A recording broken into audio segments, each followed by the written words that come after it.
ఏది అయినా ట్రై చెయ్యి ఆచి చికెన్ మసాలా. ఆచి చికెన్ మసాలా. మాజీ మంత్రి కొడాలి నాని వ్యాఖ్యలపై గుడివాడ ఎమ్మెల్యే వెనిగండ్ల రాము కౌంటర్ ఇచ్చారు. వైసీపీ ఇన్ఛార్జ్ నుంచి తీసేస్తారనే భయంతో బిక్కుబిక్కుమంటూ సొల్లు మాటలు చెప్తున్నారని విమర్శించారు.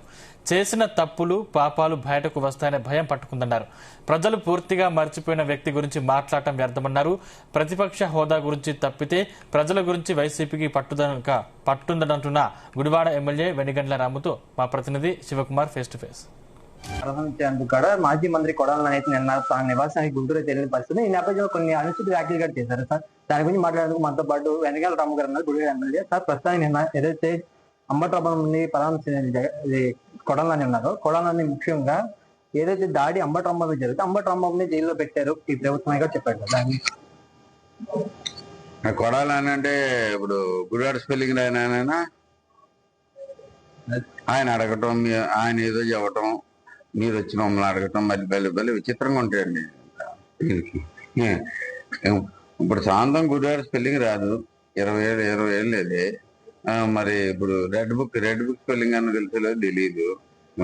వీళ్ళంతా వచ్చి ఏదో మీటింగ్లు పెడతా ఉంటారు. మీకు విషయం ఏంటి, ఏం జరిగిందంటే ఒకటే బేసిక్గా, రేపు పొద్దున నెక్స్ట్ నెంబర్ నాదే.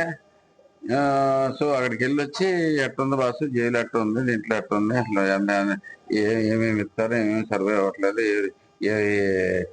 ఏ రూములు బాగుంటాయి, ఇట్లాంటివి తెలుసుకుంటానికి వెళ్ళి ఉంటాడు బేసిక్. ముఖ్యంగా సార్ అక్కడ ఏం చెప్తారంటే, ఈ రప్పరప్ప అనే ఒక సాంగ్ అయితే ట్రెండింగ్ ఉంది ప్రెసెంట్.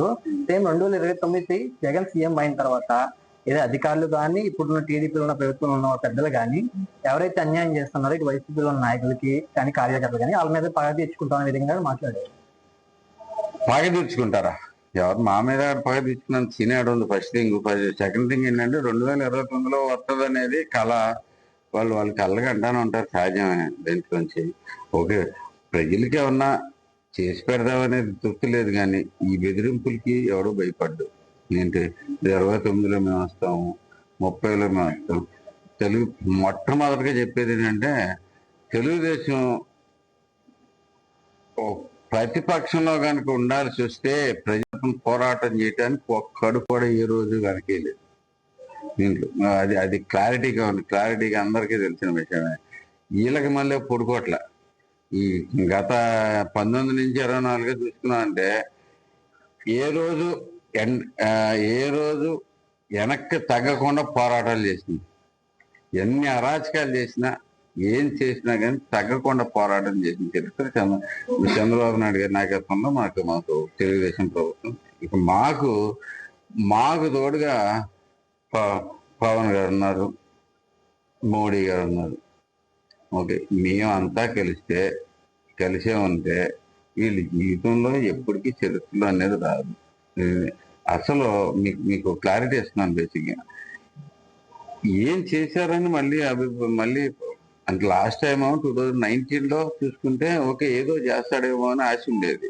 ఇంత నాశనం చేసి పడేసిన తర్వాత ప్రజలందరూ తెలుసుకున్న తర్వాత ఇప్పుడు మళ్ళీ ఏం చేస్తాడని, ఏం చేశాడని, ఈలోపు ఏం చేస్తాడని ప్రజల తరఫున పోరాటం చేశారా, ఏమని తీసుకొచ్చారా? ఎంతసేపు దీంట్లో ఏది చూసుకున్నా కానీ మాకు ప్రతిపక్ష హోదా ఇవ్వండి అని పోరాటం చేస్తారు, లేదంటే మాకు అది ఇవ్వండి అని చెబుతారు, మీకు ఇది ఇవ్వండి అని చెబుతారు. కానీ ప్రజలకు వచ్చిన సమస్య వచ్చినప్పుడు ఏ రోజు కనపడకుండా పారిపోతారు. సార్, చివరి క్వశ్చన్ ఏదైతే కాదు, ఇటు నారా లోకేష్ ఉన్నారు, ఆయన రెడ్ బుక్ లో గతంలో కొంతమంది జైలు పంపి అంబట్రాంబాబు వల్లం వచ్చి రేపు కొడాలి నాని గారు వెళ్ళే అవకాశం ఉంది. ఎన్ని రోజులు జైల్లో ఉన్నా సరే ఇటు జగన్మోహన్ రెడ్డి మేము ఎవరు వదలం, నెక్స్ట్ సీఎం ఆయన అయిన తర్వాత మాట్లాడదాం అనే లెక్కలో మాట్లాడారు.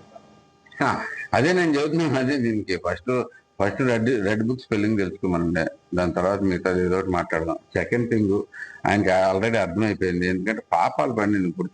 ఇప్పుడు ఎవరైనా కానీ మేము ఒకటైతే స్పష్టంగా ఉన్నాం, ప్రభుత్వం ప్రత్యేకంగా కక్ష సాధింపు కింద ఎవరి మీద అందవు.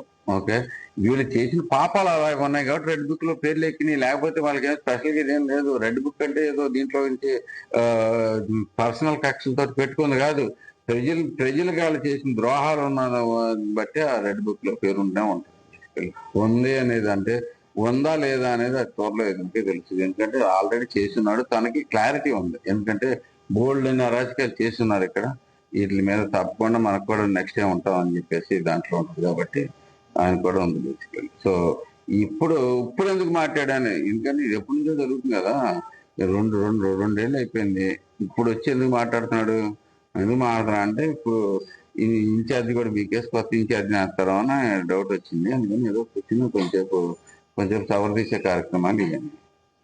మొత్తం మీద చూసుకుంటే కూడా ప్రభుత్వం కూడా ప్రజల సంక్షేమాలు ఏవైతే పూర్తి స్థాయిలో అందిస్తుంది. అలాగే ఇటు వైసీపీ 2019 వచ్చే అవకాశం అయితే లేదు, పూర్తిగా ప్రజలు వ్యతిరేకంగా ఉన్నారని గుడివాడ ఎమ్మెల్యే రాము గారు చెప్పినట్టు. కెమెరామెన్ శశితో శివకుమార్, గుడివాడ నుంచి.